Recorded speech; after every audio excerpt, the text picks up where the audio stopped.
Reporter ലൈവാത്തോൺ impact. കട്ടപ്പുറത്തായ പുത്തൻ Tata Nexon electric car കൊണ്ടുപോകുകയാണ്. കോമ്പൗണ്ട് 10 മാസമായി ഇലക്ട്രിക്കൽ ഇൻസ്പെക്ടറേറ്റ് കാർ എടുക്കാതെ ഒതുക്കിയിട്ടിരുന്നത്. TV പ്രസാദ് വിവരങ്ങളുമായി. പ്രസാദ്, ഇപ്പോൾ കാർ എടുക്കാൻ എത്തിയിരിക്കുന്നു എന്നുള്ള വിവരമാണല്ലോ, എന്താണ് വിശദാംശം? ആസ്മതി, ഒടുവിൽ അങ്ങനെ ശാപമോഷം കിട്ടിയിരിക്കുന്നു എന്ന് വേണമെങ്കിൽ പറയാം. കമ്പനി അധികൃതരാണ് ഇപ്പോൾ ഇതിനു മുമ്പിലുള്ള ഇരുചക്ര വാഹനങ്ങൾ മാറ്റുന്നത്. ഏതാണ്ട് 10 മാസത്തിനടുത്തായി ഇവിടെ ഇത് പൊടി പിടിച്ച് കിടക്കുന്നു എന്നാണ് നമുക്ക് കിട്ടിയ വിവരം. കഴിഞ്ഞ ദിവസം നമ്മുടെ റിപ്പോർട്ടർ ലൈവത്തോണിലൂടെയാണ് ഈ ദൃശ്യങ്ങൾ പ്രേക്ഷകരുടെ മുന്നിൽ എത്തിച്ചത്. അതായത് 2020 ഡിസംബർ മാസം രജിസ്റ്റർ ചെയ്ത വാഹനമാണ് ഈ കിടക്കുന്നത്.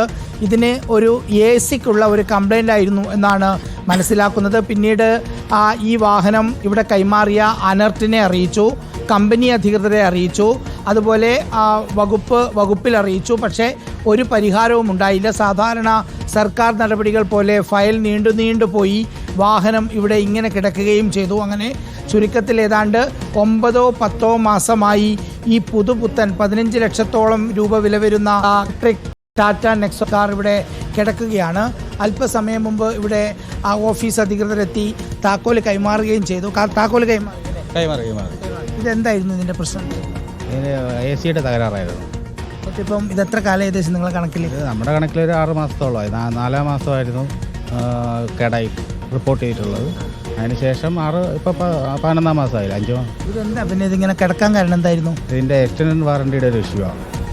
അപ്പോൾ നമ്മൾ അനർട്ടിൽ നിന്ന് ലീസിനെടുത്തിരിക്കുന്ന വണ്ടിയാണ്. അപ്പോൾ അതിൻ്റെ രജിസ്റ്റേർഡ് ഓണറെല്ലാം അനർട്ടിൻ്റെ CMD ആണ്. അപ്പോൾ ഇതിൻ്റെ എക്സ്റ്റൻഡ് വാറണ്ടി നോട്ടിഫിക്കേഷൻ എല്ലാം അവർക്കാണ് ചെല്ലുന്നത്.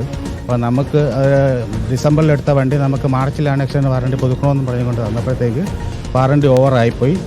മീൻസ് എക്സ്റ്റൻഡ് യഥാർത്ഥ 3 വർഷം വാറണ്ടി തീർന്നു പോയി. അപ്പോൾ എടുക്കാൻ പറ്റത്തില്ല എന്ന് പറഞ്ഞു. പിന്നെ ടാറ്റയിൽ പോയിട്ട് പ്രഷർ ചെയ്തപ്പോഴത്തേക്ക് അവർ എക്സ്റ്റൻഡ് വാറണ്ടി ഇത്ര 68,599 രൂപ അടച്ചു കഴിഞ്ഞാൽ അടുത്ത 3 വർഷത്തേക്ക് തരാമെന്ന് പറഞ്ഞു. അപ്പോൾ അതിൻ്റെ ചിലവെല്ലാം നമ്മളാണ് വഹിക്കേണ്ടതെന്ന് അനർട്ട് പറഞ്ഞു. അനർട്ട് ലീസിന് തരുമ്പോഴത്തേക്ക് അവർ ഇൻഷുറൻസ് മാത്രമേ അത് എടുക്കുന്നുള്ളൂ. അങ്ങനെയുള്ള ഒരു വിചിത്രമായിട്ടുള്ള എഗ്രിമെൻ്റാണ് അവർ വെച്ചിരിക്കുന്നത്. ഇപ്പോൾ വണ്ടിയുടെ നോട്ടിഫിക്കേഷനിൽ രജിസ്റ്റേർഡ് ഓണർക്കാണ് കമ്പനി കമ്മ്യൂണിക്കേറ്റ് ചെയ്യുന്നത്. നമുക്ക് ലീസിനെടുത്തേക്കൊണ്ട് നമുക്കൊന്നും അറിയാൻ കഴിഞ്ഞില്ല. നമ്മൾ വിചാരിച്ച് വണ്ടിയുടെ വാറണ്ടി എല്ലാവരും തന്നെ നോക്കിക്കോളും, നമുക്ക് യഥാർത്ഥത്തിൽ കൃത്യമായിട്ടുള്ള റെൻറ്റ് നമ്മൾ കൃത്യമായിട്ട് മാസം അടച്ചുകൊണ്ടിരിക്കുകയാണ്.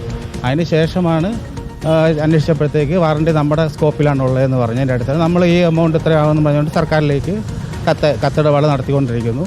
അപ്പോൾ ഫണ്ടിൻ്റെ ഒരു ഇഷ്യൂ കാരണം ഈ വണ്ടി ഇങ്ങനെ സർവീസ് നമുക്ക് വർക്ക് ഓർഡർ കൊടുക്കാതെ ടാറ്റക്കാർ വണ്ടി എടുക്കത്തില്ല എന്ന് പറഞ്ഞു. അപ്പോൾ പൈസ ആകാത്തതുകൊണ്ട് വർക്ക് ഓർഡർ ഇഷ്യൂ ചെയ്യാനായിട്ടും പറ്റിയില്ല. അപ്പോൾ അതിൻ്റെ ഒരു ഈ 68,599 രൂപയുടെ ബില്ലിന് വേണ്ടിയിട്ടുള്ളൊരു ഇതിലാണ് ഇത് വണ്ടി ഇവിടെ കിടന്നു പോയത്. അതിൻ്റെയായിട്ട് നഷ്ടം സർക്കാരിന് തന്നെയാണ്. അതെ, സർക്കാരിന് തന്നെയാണ്. കാരണം ഈ വണ്ടി ശരിക്കും പറഞ്ഞു കഴിഞ്ഞാൽ നമ്മളിപ്പോൾ മാസം തോറും രൂപ അടയ്ക്കുമ്പോഴത്തേക്ക് വണ്ടി നമ്മൾ 8 വർഷം കഴിയുമ്പോഴത്തേക്ക് തിരിച്ച് അനർട്ടിനെ കൈമാറേണ്ടിയും വരുന്നു. അങ്ങനെയുള്ള ഒരു എഗ്രിമെൻ്റാണ്. അപ്പോൾ തിരുവനന്തപുരം ജില്ലയിലെ വണ്ടിയാണ്. ഇതുപോലെ മറ്റ് ജില്ലകളിലും ഓഫീസിൽ 8 ജില്ലകളിലേക്ക് എടുത്തിട്ടുണ്ട്. 8 ജില്ലകളിൽ ഇപ്പം പല കോട്ടയം, ആലപ്പുഴ ജില്ലകളിൽ ഇതേപോലെ വണ്ടി ഇപ്പം തകരാറിലായിട്ട് കിടപ്പുണ്ട്. ഇഷ്യൂ തന്നെ ആയില്ല, അത് ബാറ്ററിയുടെ ഇഷ്യൂ ആയിട്ടാണ്. അതും ഇതുപോലെ പ്രശ്നത്തിൽപ്പെട്ടത് ആക്സിഡൻറ്റിൻ്റെ ഇഷ്യൂ ആണ്. അപ്പോൾ അതിനകത്ത് ഇൻഷുറൻസ് എടുത്തിരിക്കുന്നതിൽ ബോഡി ടു ബമ്പർ ഇല്ല എന്നുള്ള ഇഷ്യൂവിൽ അതങ്ങനെ ഇൻഷുറൻസുകാരും അതുമായിട്ട് കമ്പനിയിൽ ഇങ്ങനെ കിടക്കും. AC ഇല്ല എന്നുള്ള പേരിലാണ് ഇതിങ്ങനെ കിടന്നത്. AC കംപ്ലൈൻറ്റ് കഴിഞ്ഞാൽ ഈ ഇലക്ട്രിക് വാഹനത്തിനകത്ത് കൂളൻ്റ് ഉണ്ട്. അപ്പോൾ ആ കൂളൻറ്റും ബാറ്ററിയുടെ കൂളൻറ്റും തമ്മിൽ മിക്സ് ചെയ്ത് പോയി. അപ്പോൾ AC ഇല്ലാതെ നമുക്ക് വണ്ടി ഓടിക്കാൻ പറ്റത്തില്ല. ലൈവത്തോൺ ഇമ്പാക്ട് ആണ്. കട്ടപ്പുറത്തായ പുത്തൻ ടാറ്റ നെക്സൺ ഇലക്ട്രിക് കാർ കൊണ്ടുപോകാനാണ് ഇപ്പോൾ കമ്പനി ടീം എത്തിയത്. തിരുവനന്തപുരം കോർപ്പറേഷൻ കോമ്പൗണ്ട് കെട്ടിടത്തിലാണ് 10 മാസമായി ഇലക്ട്രിക്കൽ ഇൻസ്പെക്ടറേറ്റ് കാർ എടുക്കാതെ ഒതുക്കിയിട്ടിരുന്നത്.